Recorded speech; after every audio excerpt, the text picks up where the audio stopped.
Hey, Conscious Habit listeners. My goal is to help support you on your journey of discovering how to live from your highest and most fulfilled self at home and at work.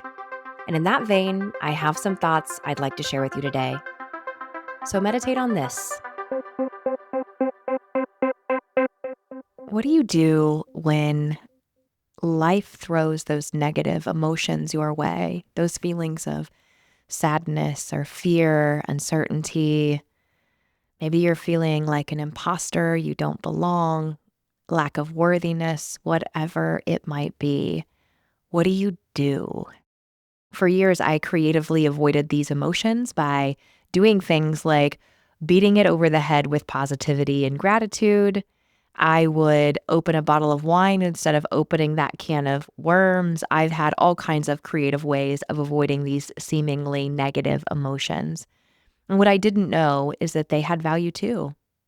That it wasn't proof there was something wrong with me or that I was weak or that I was a negative person, that it was just proof I was human. And that those emotions and feeling those emotions are very human. They come in all kinds of forms. And if we want to truly live a conscious life, we have to learn how to welcome them in and allow them to be felt so we can get the lesson that they're here to teach us and we can continue to move on our conscious journey. When we learn how to do this, when we learn how to welcome them in, it doesn't have to be a welcoming in like, I'm so glad to see you. It's okay if it's a little begrudging, like, fine, okay, you got me. Like, just come in. That's kind of how it's worked for me over the last year or so. But just allowing them to come in and be felt, there's so much wisdom and power in knowing that whatever comes your way, you're strong enough to feel it. You're strong enough to experience it, to have the faith that it does have some sort of purpose, even if you can't see it, and to know that it's going to grow you in some way, even if you didn't ask for it.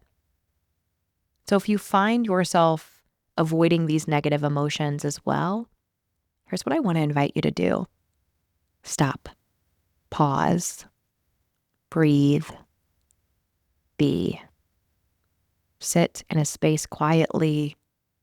And if you feel safe to, if you feel safe within your own body and your own mind, welcome them in.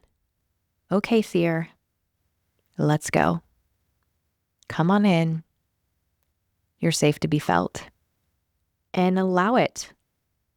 Notice it. Where do you feel the fear in your body? Is it in the heart? Is it in the throat? Breathe with it. And if we really want to create more power, smile with it. Smile with the anger. Smile with the fear. Smile with the sadness. When we add that smile, that welcoming, we can lighten that heavy load that we might be feeling. And we can even see the lightness and the levity in some of those dark and heavy emotions. We can welcome them with some love and some gratitude for being there, teaching us the lessons, allowing our heart to love or to break. We don't have to be afraid of those experiences that create those feelings because we know how to create that safe space within our bodies for them to be felt. And this last year, I've had so many lessons and times and opportunities to practice this.